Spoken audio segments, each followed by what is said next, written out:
we go.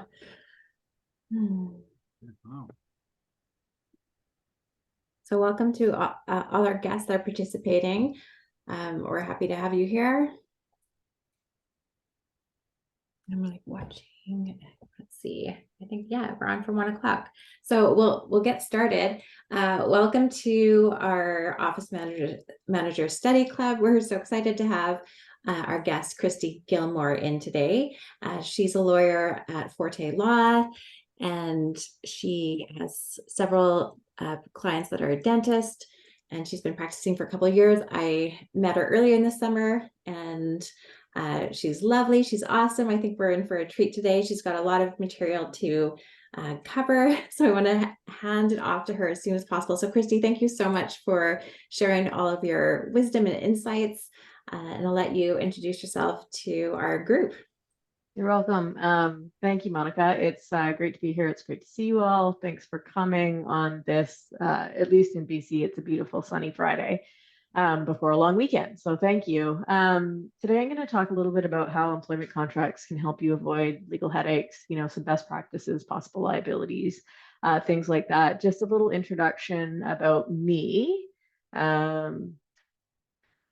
First, sorry, let me start by acknowledging that we're gathered. I am today on the traditional, ancestral, and unceded territories of the Semiahmoo, Kwantlen, Katzie, and Tsawwassen First Nations. I practice in South Surrey. I live in White Rock, and I'm privileged to be able to walk those lands on a day-to-day basis and enjoy the beautiful land. So I just wanted to make that acknowledgement.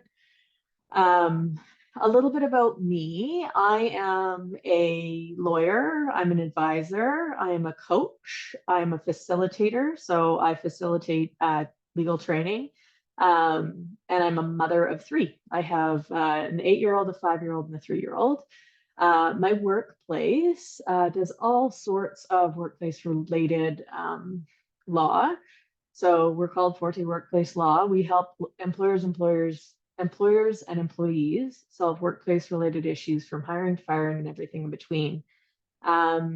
We advise on things like drafting, employment contracts, policies, disciplinary documentation, termination documentation. We give advice to employers who are, dealing with a difficult situation, whether that be bullying, harassment, or, needing to do a PIP. We also advise employees on the other side of it. And so that gives us a lot of perspective on what kinds of things can come up. Because we act for some local dental clinics, I'm based in BC, and because we act for employees as well, I cannot answer today some very specific questions because we would have to run a conflicts check. So this is general information during the presentation, but I hope it'll be useful. Other things that we do, we negotiate and litigate workplace legal disputes. We help people with, things like bullying and harassment, negotiating severance packages, drafting those packages. We also do training on policies and do active bystander and ally training. So not just training people about what is discrimination, what is harassment, how do you apply your policy, but also how do you actively intervene to prevent things from getting to the point where they are problems or legal disputes? My workplace does workplace investigations when things need to be investigated, and we also mediate disputes. We are labor and employment lawyers, and we basically do anything related to the workplace. So legal disclaimer, what's a legal presentation without a legal disclaimer?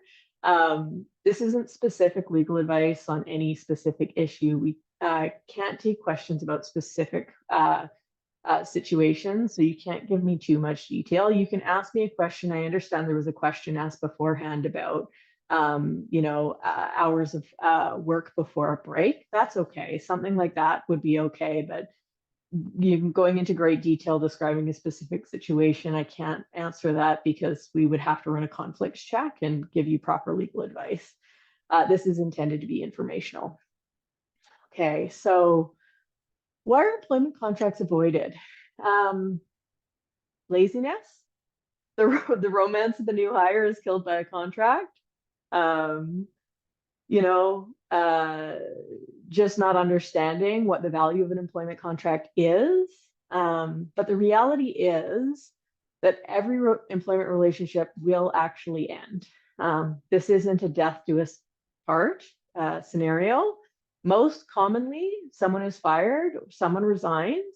Occasionally, someone will pass away while they're working for you, but for the most part, you need to let somebody go or they resign. A handshake is great until there's a dispute. Okay, so it's okay. You can use a handshake, but things are always great until they're not. And so having a contract that outlines what are the duties, what are the responsibilities, what are the expectations, it gives you somewhere to go when you do have issues that arise so that you have some guidance about what the steps should be.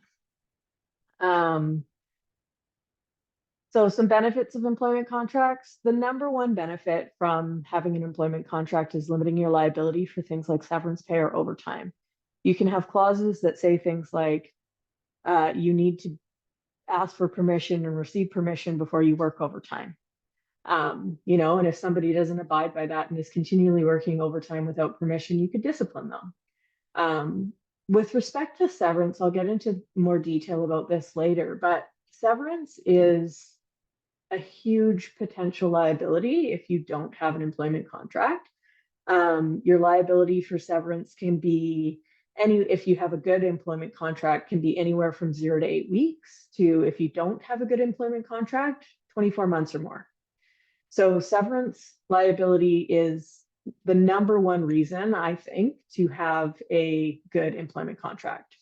You're also, with a good contract, a lot more likely to reduce disputes because there are clear expectations. It's not, well, I thought that this was okay, or you've let this happen before, or, other people do this. It sets clear expectations about what roles, responsibilities, and duties are for everyone. And it's a lot easier to agree on things at the start when there isn't friction, when everybody's excited and happy about the job. It's shocking, but it's true that a lot of employment contracts only include things that benefit the employee. They say things like, this is your salary, these are your benefits, this is your vacation time, we're so pleased to have you, welcome aboard.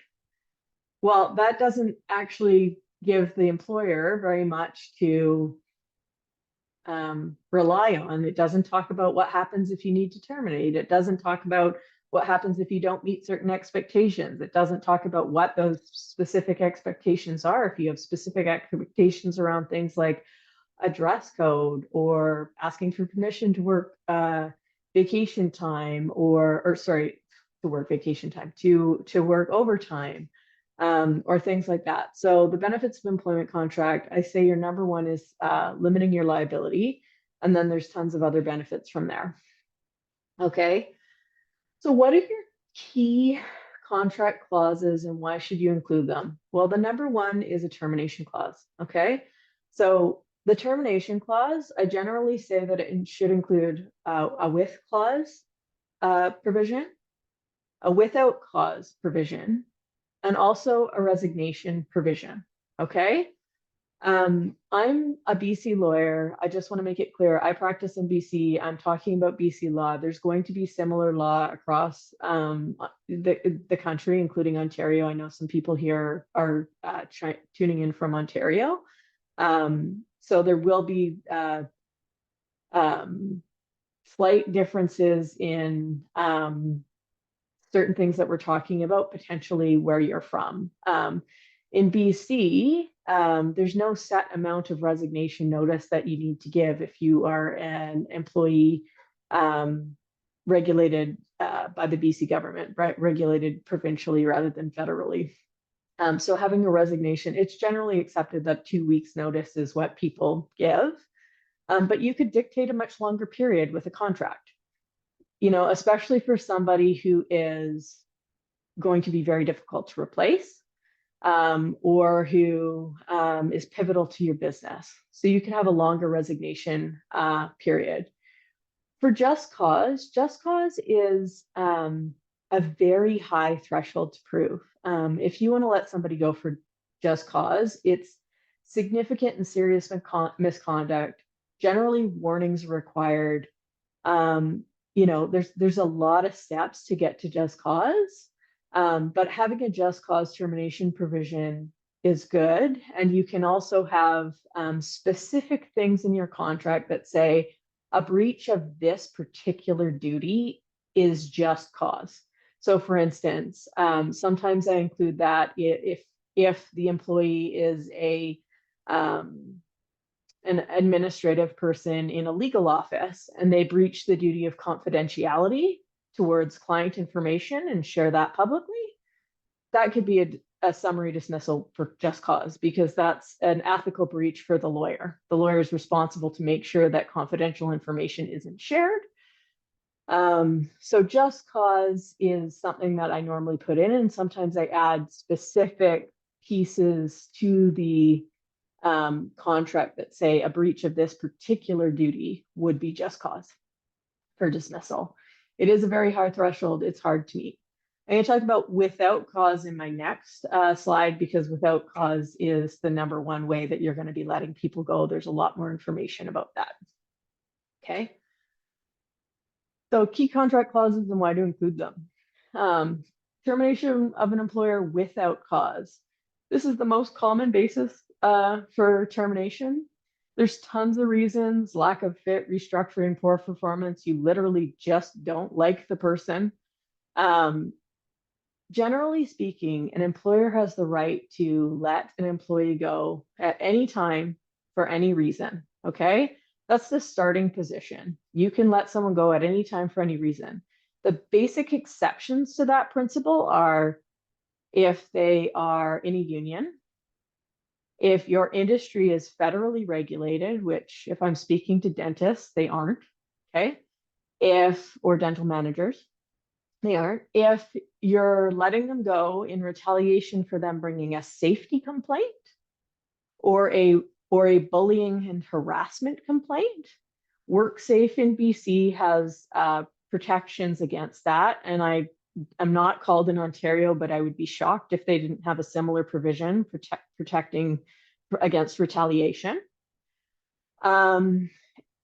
If they are on a protected leave at the time you want to let them go, so if they're on maternity leave or a medical leave that's protected by your provincial legislation, in BC, the Employment Standards Act or Human Rights Code, or if you're letting them go for any reason that could be seen to be discriminatory, okay?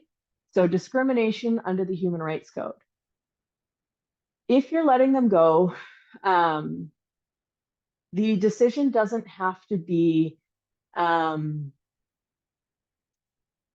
discrimination doesn't have to be the key reason or the main reason that you're letting them go. If the discrimination is any part, the protected ground is any part of the decision, it's discrimination. So what does that mean? We protect, I'll pick a really common example. Sex is a protected ground. There's law from the Supreme Court of Canada that says sex includes pregnancy. Somebody goes on a maternity leave, and when they come back, the employer wants to let them go because they really like their replacement better.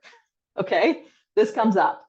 They like the replacement better. This person was kind of a problem before they went on maternity leave, but now they're back. The fact that they went on a maternity leave, that gave you the opportunity to meet somebody else. That person was in the role. That would be discrimination, because but for them taking the maternity leave, you wouldn't be letting them go. So it doesn't have to be the sole reason, the main reason. Any part of it is something protected under the Human Rights Code, and the Human Rights Code protects against things like sex, age, disability, including mental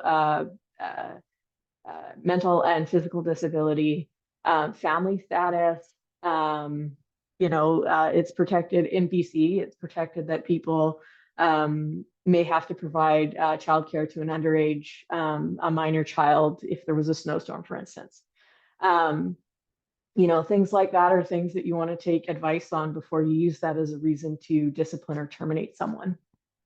So Going back to without cause termination, assuming that none of those things apply, not federal, not union, not retaliation, not human rights, not on a protected leave, you can let someone go at any time for any reason because you don't like them. What you have to do is you have to provide them with what's called reasonable notice of termination. So how much notice you owe somebody is set by three things. I looked three places to see how much notice is owed. The first is the Employment Standards Act. In BC, that's what it is. In Ontario, I don't remember if it's called that. It might be called the code or something, but it'll be something very similar. Employment Standards Act sets the bare minimums for how much notice is required to let somebody go. It's in BC between 0 and 8 weeks, and it depends on how long that they have been working for the company. The second place I look to see how much notice is owed is the contract. A contract can validly limit how much you owe the employee to what's set out by the Employment Standards Act or some other amount, as long as it doesn't violate the Employment Standards Act.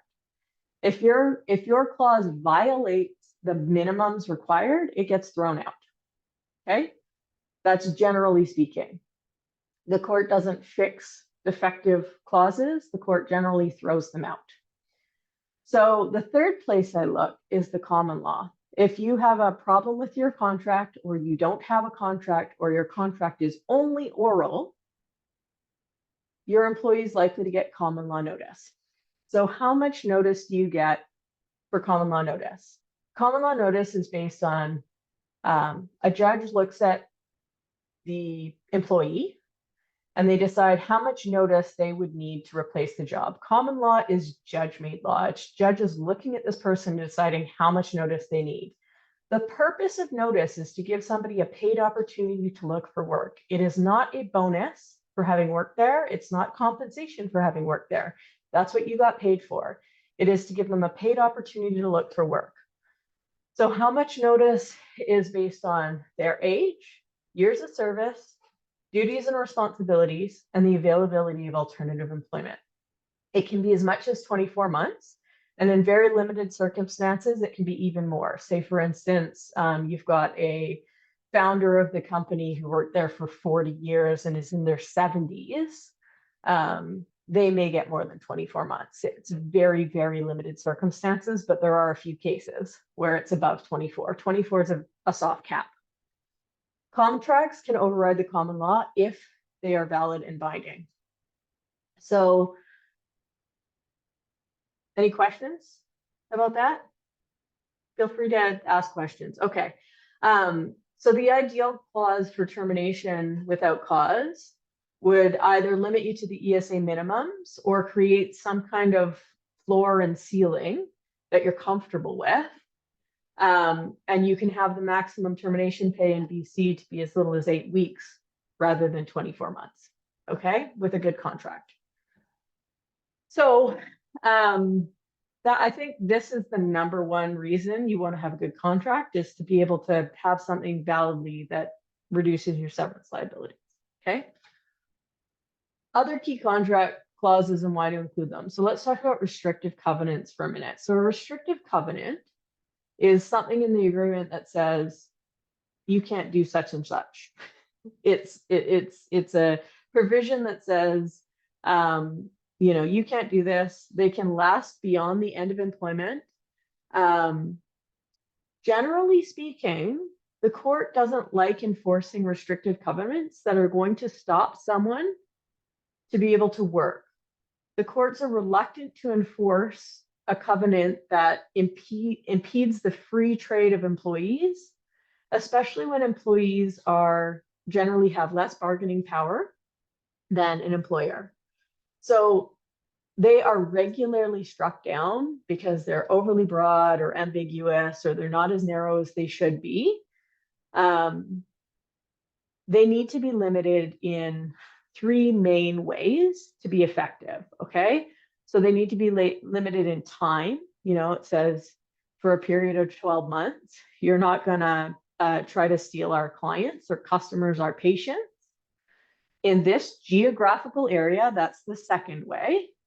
So, and the geographical area should be as limited as possible and as specific as possible. We've had cases in BC where people have said things like, you can't work for 12 months in the Greater Vancouver Regional District. Well, that actually isn't defined anywhere what GVRD means.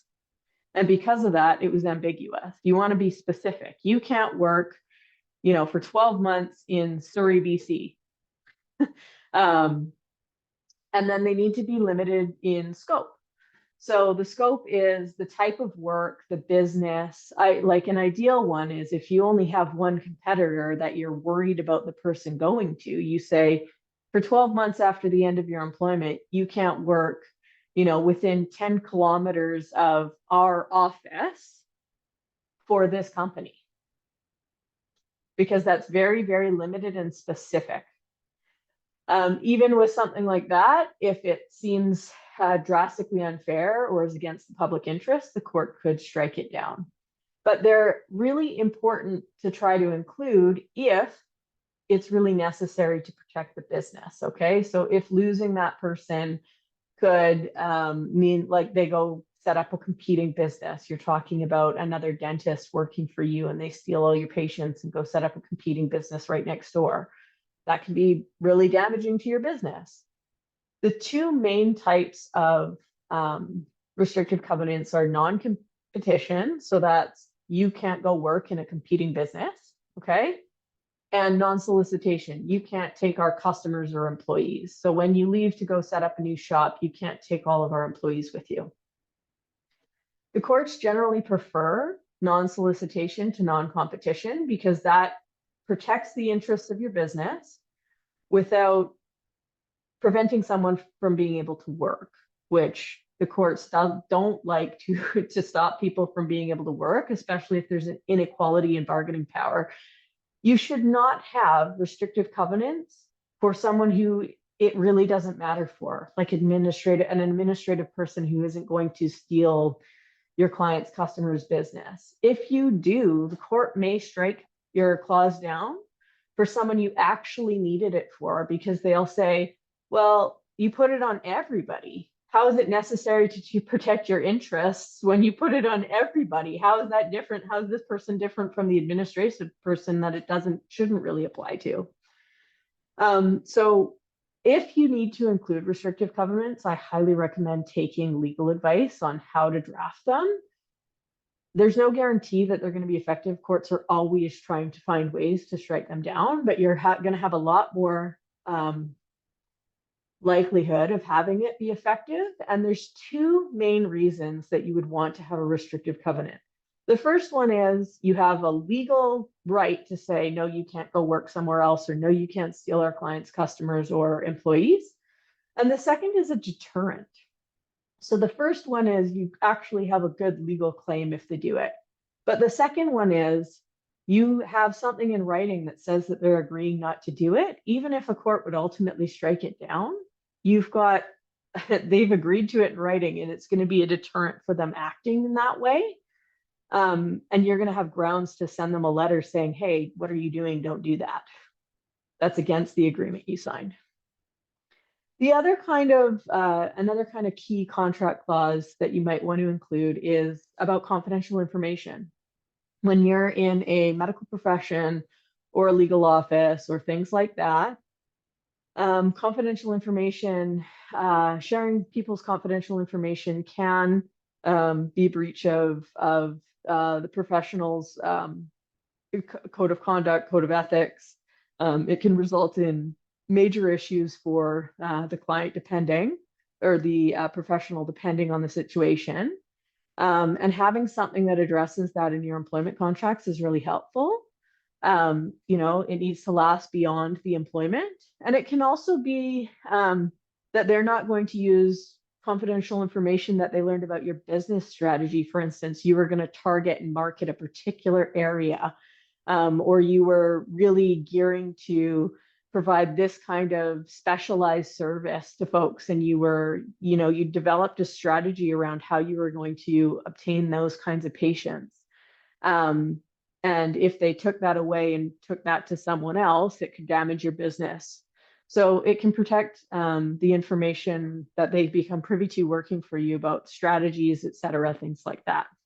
What your goals are for protecting, you know, or for marketing or moving your business forward. So those are some really key contractual clauses: restrictive covenants, non-solicitation, non-competition, and confidential information. So some other key contract clauses, term. Okay, so fixed term versus indefinite term. One of the things that comes up periodically is, you know, I only want to hire this person for a 1 year period. Okay. I hate fixed term contracts. And the reason for that is if you hire someone on a fixed term contract and you need to let them go before that fixed term contract ends. So let's say they're on a fixed term for 12 months and you need to let them go at 3 months. The 9-month period between the 3 months and the 12 months, you could end up owing them that as severance because you have hired them for a specific term. The law says that, you know, absent some very strong language to the contrary, they're entitled to the whole term, compensation for the whole term. There are a lot of ways that people can mess up fixed term contracts, which is why I generally do not like them. They can be messed up at multiple different stages. They can be messed up because you forget to have somebody sign the contract right away and they sign it a couple weeks into their term, and now your termination provision that you carefully drafted is actually not binding. I'll talk more about that later. But fixed term contracts have a lot of potential for risk. And so I generally avoid using them unless I absolutely have to. And then if I have to, you want to have legal advice about how to do it the best possible way you can. Most employment contract is really an indefinite term. You set a start date, it continues indefinitely until terminated. If you have a good termination provision, that termination, you know, if the person has been with you for under a year in BC, the termination notice you might have to give them is 2 weeks. Like that would be the max if you have a good binding ESA termination provision. Now, I will say, when you give somebody notice, it can be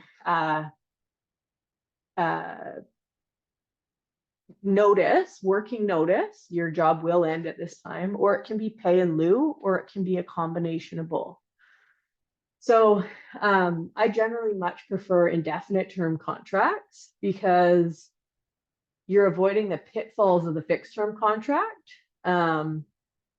Another pitfall of a fixed term contract, so there's ways that you mess them up, you could owe somebody more severance, is what happens if it expires?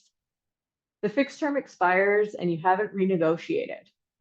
What the law presumes is that they're now on an indefinite employment agreement and they probably don't have a termination clause.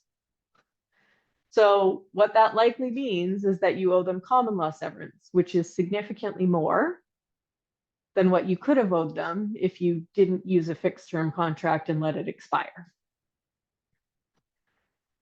Okay, so that's that one. Obligations to former employers. I often have a clause in my contracts that says that, you know, we're hiring you on your representation that you don't have any obligations to former employers that could be violated by working for you. So they're not going to bring information that's confidential from another business to work with you. The reason for that is it protects you if that business, the other business that they've come from, comes after you and says, hey, you're using our material. No, I'm not. Like, they never should have been bringing anything like this. You've got some protection there. If there's a non-compete or other restrictive covenant from the place that the person came from, let's say that they had a non-compete at their prior firm, they signed a release, they got paid a bunch of money, and then they breach it by working for you, you normally get sued too. They don't, when the other employer is angry, they don't just sue the employee, they sue you as the new employer as well. So having something that says that you're not bringing anything, you're not working, can protect you. Restrictions are getting increasingly more common, like you're not going to solicit for a period of time. Those things are working their way into more and more contracts. So setting out the expectation that the employee won't use former employer's confidential or proprietary information in their work for you can protect you. Okay. Job duties, descriptions, and the ability to change them. So there's a term at law called constructive dismissal. Constructive dismissal is when an employer fundamentally unilaterally changes the terms of employment. So they fundamentally change somebody's job. Okay. If an employer does that without the employee agreeing, this could changes in duties or reporting structure, things like that. The employee can have a claim saying, I don't have to accept this new position. You owe me severance. Okay. If you include a flexibility, the need for flexibility in the, we need you to be flexible in your duties. We will be able to change your duties, including, the description of your duties and adding things and subtracting things as we need. It's going to be harder for an employee to say this was a fundamental unilateral change to the terms of my contract and you owe me severance. On a job description, you don't want to add a job description if it's not accurate and up to date. Okay. You want to have accurate and up-to-date information. Probationary periods. I don't use them anymore in BC.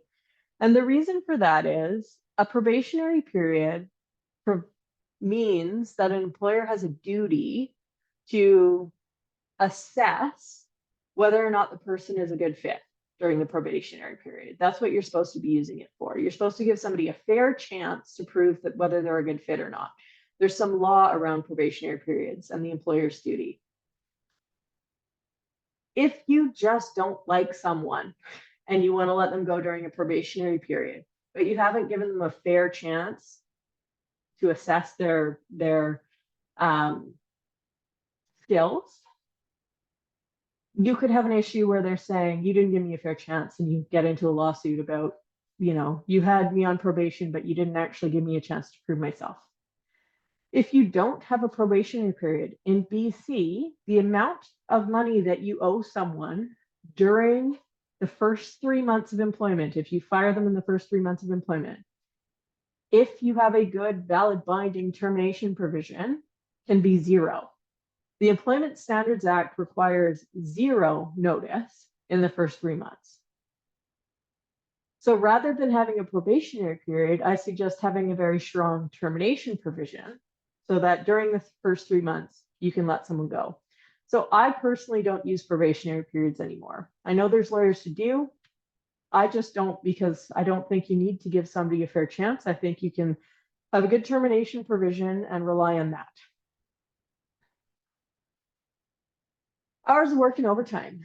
You want to make sure that people know what your expectations are for their hours of work. You want to know, you can't contract out of the Employment Standards Act. You cannot say, we expect you to work the hours needed to get the job done if they're not a management level employee.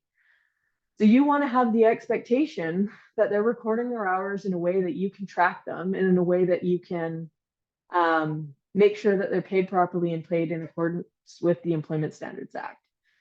I normally say overtime work cannot and will not be permitted unless it's approved in advance. That doesn't mean that you're not going to have to pay it if they work it, but it does mean that you can say, hey, this wasn't approved. If you do that again, you're going to have disciplinary consequences. We didn't approve this in advance.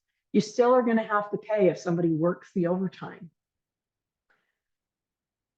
A common pitfall with hours of work and overtime is misclassifying employees. So setting up hours of work for managers so that they don't receive overtime, but you're not actually treating them as managers. if you're not actually a manager, like you're not actually responsible for management activities, there can be an issue with whether or not you're actually entitled to overtime or not. So you want to be careful about who you're trying to exclude and who you're not trying to exclude. And having those hours, expectations, all of that in your contract can be really helpful. Oops. Okay, compensation and benefits. I say the pitfall with this one is that so many contracts literally only include these things. They say, this is your compensation, these are your benefits, this is your vacation time, we're so happy to have you.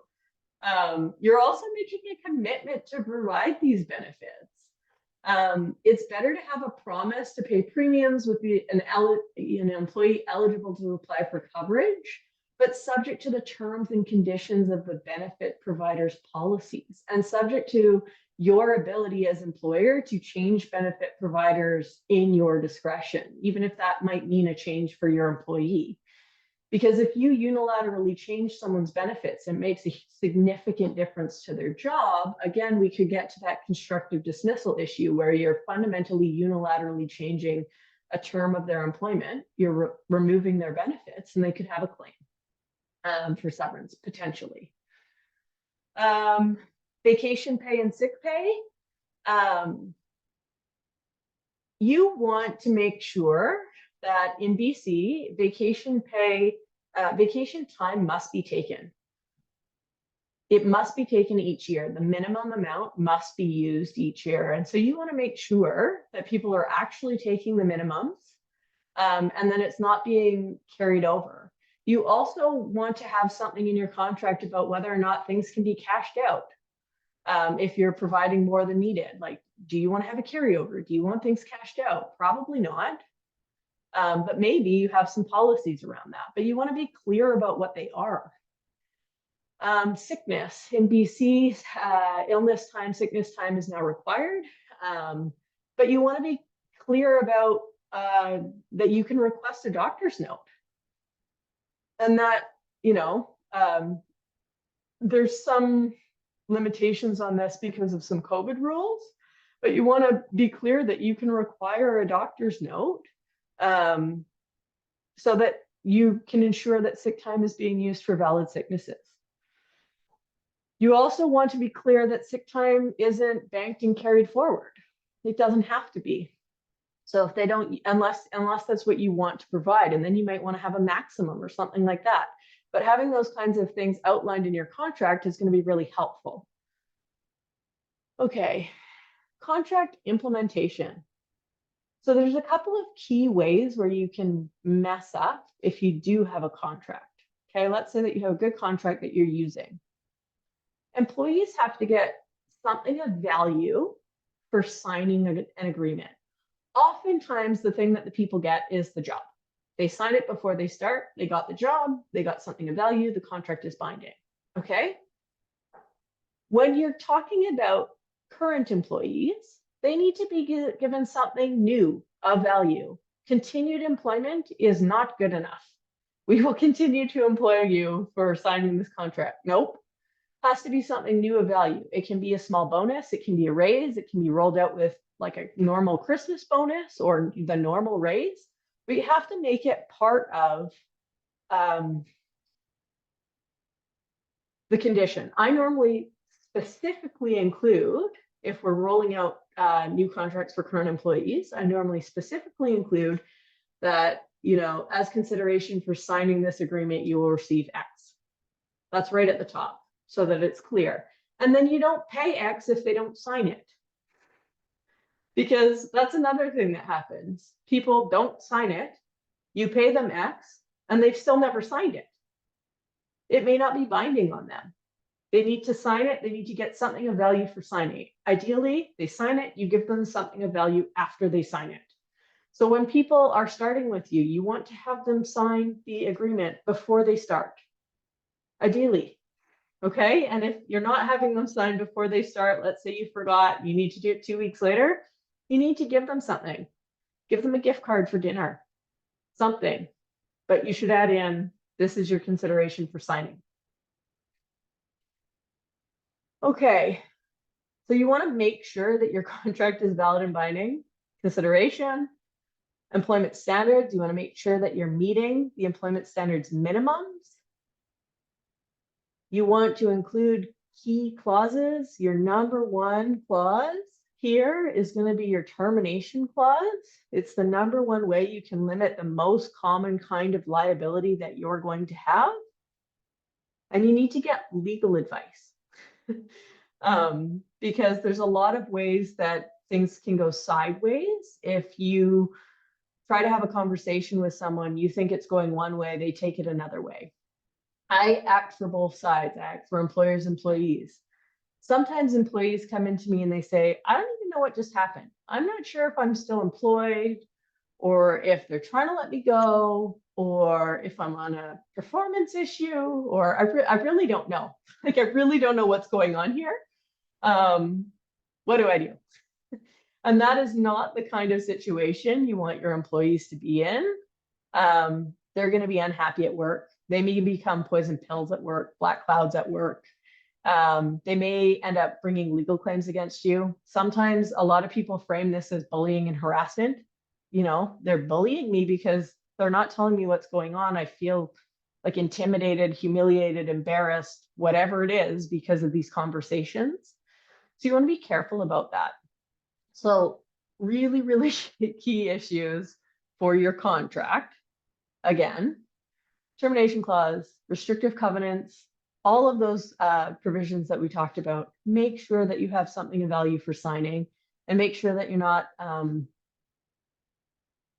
doing something less than the minimum standards. So one thing that sometimes comes up is employers pay people overtime at 1-to-1 if they choose to work the overtime. Okay, so you give them some flexibility to leave early for an appointment, and they end up working an extra hour another day.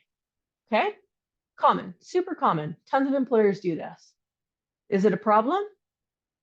Only when somebody complains. But when they do complain, yes, it is a problem, because legally you have to provide them 1 to 1.5 in BC. Whether they chose to work, longer or leave early, whatever. Most of the time, providing people that flexibility and treating them like adults and making up time is good. But occasionally it will result in you having a claim for, unpaid overtime to the tune of thousands of dollars. We have a question, Christie. Yeah.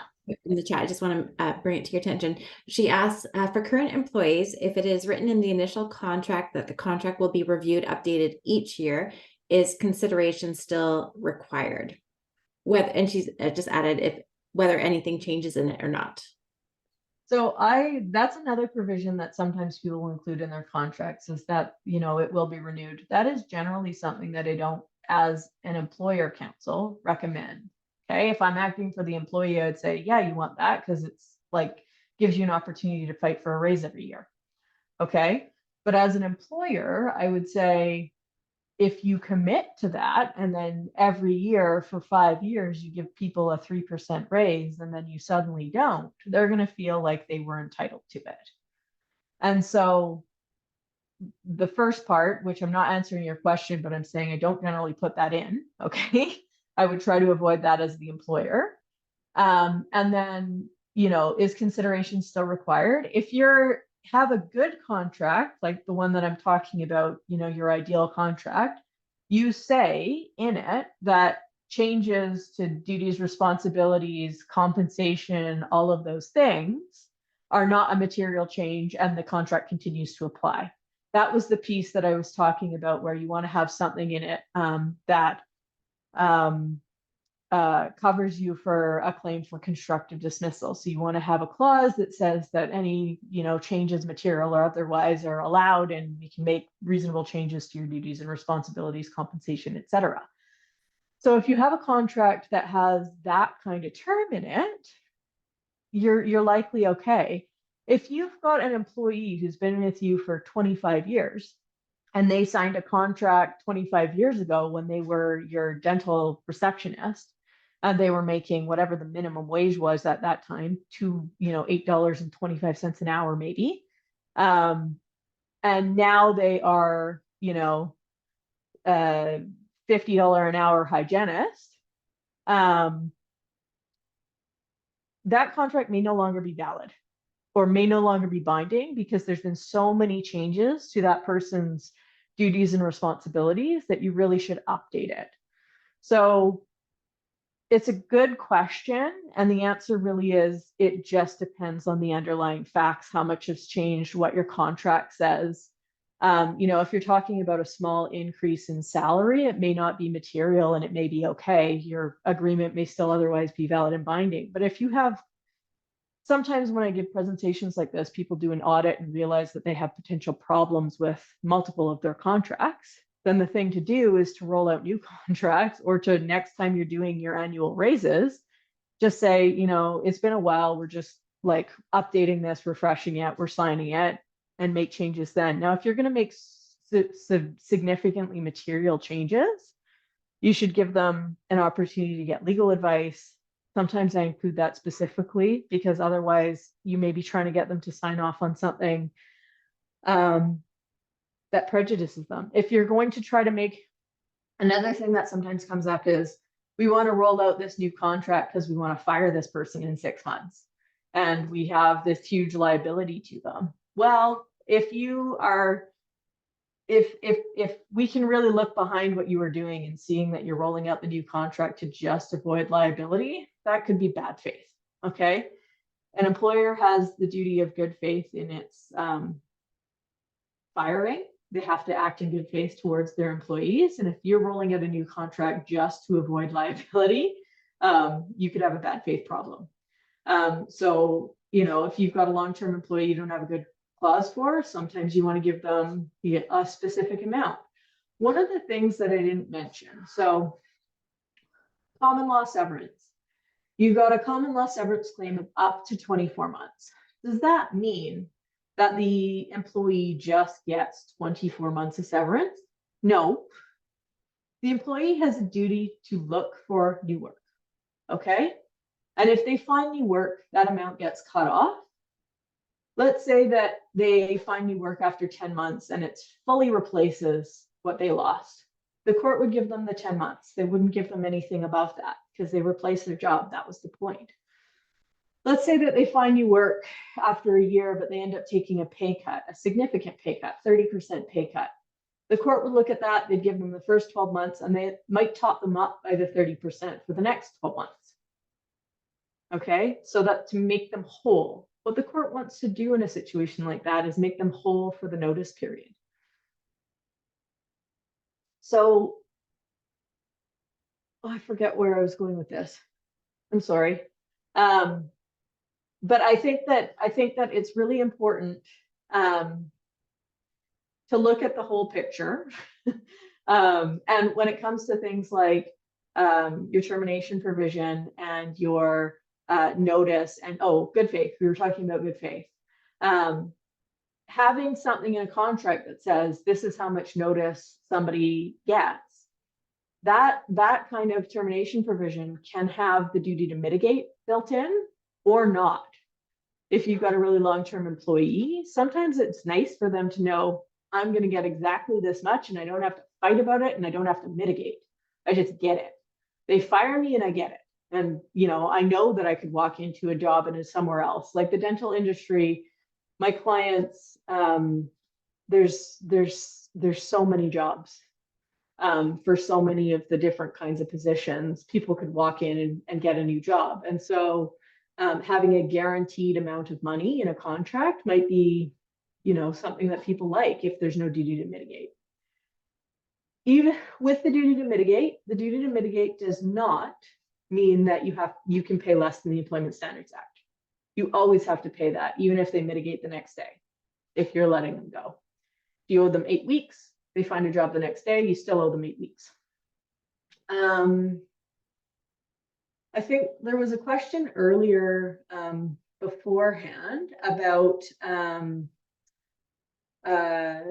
breaks, about you know, how many hours before you have to offer somebody a break was a question that was sent to Monica beforehand. I want to talk for a second, again, BC specific, but about the Employment Standards Act interpretation guidelines. So the Employment Standards Act interpretation guidelines is somewhere that I go to try to answer a lot of basic key questions. And it's not something that everybody knows about. So I'm going to stop sharing this screen and I'm going to show you a different screen for a second. Okay, just give me a second here. Screen share.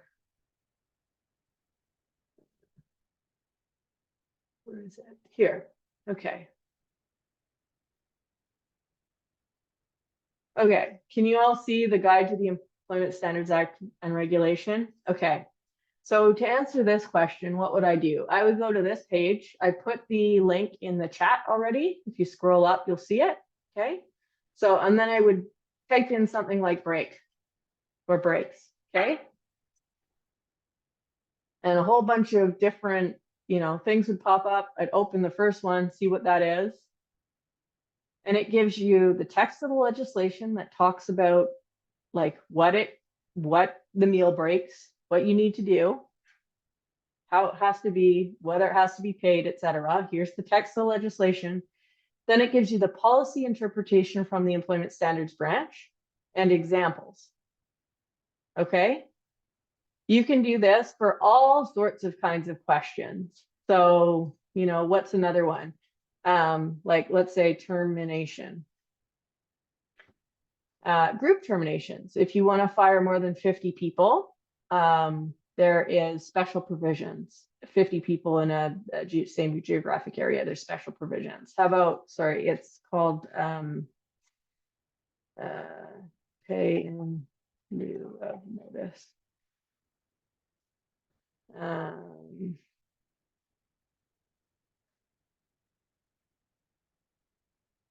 No, it's section 63.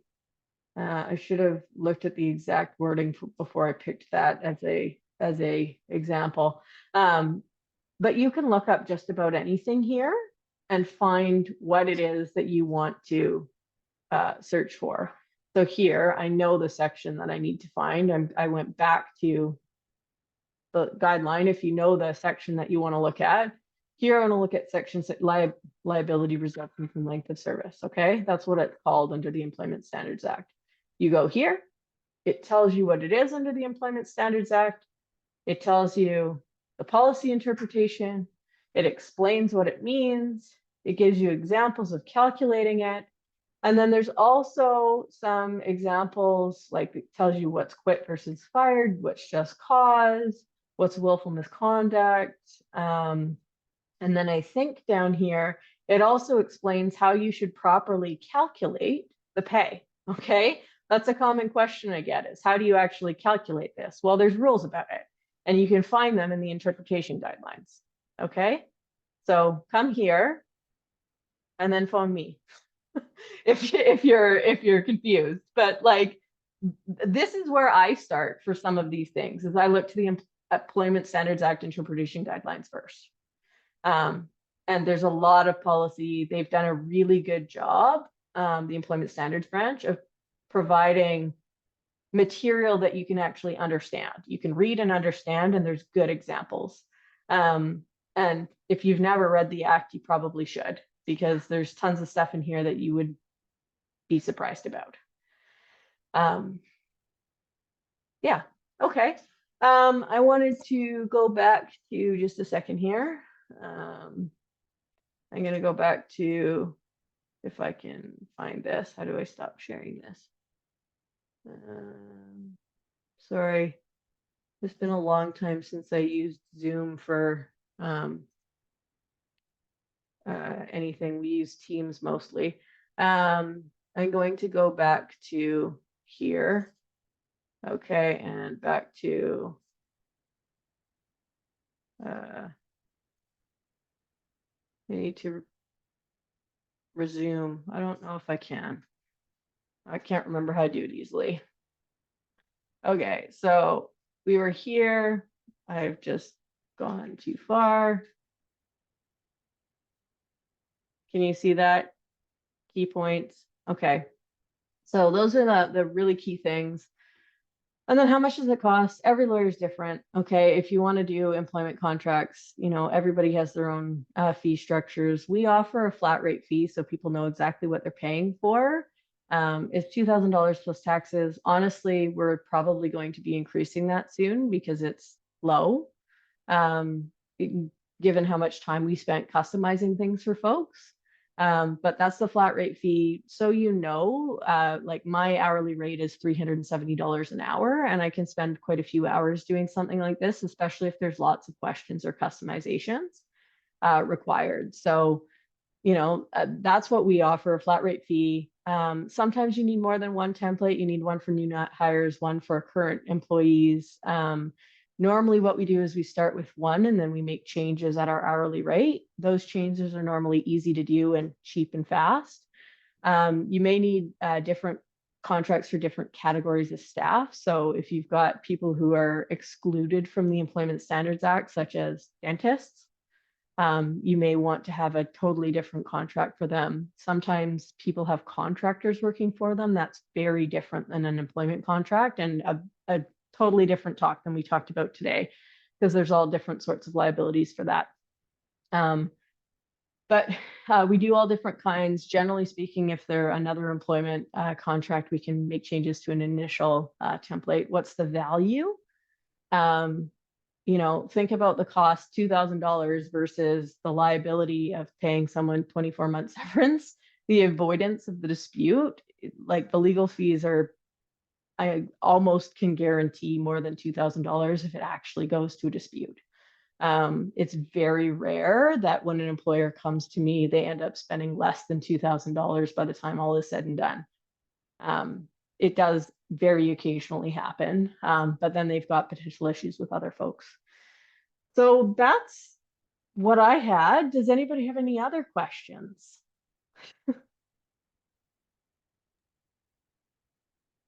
You gave us lots of information, and I recall from our first conversation, my key takeaway was to have a solid contract for employees that reduces the headaches.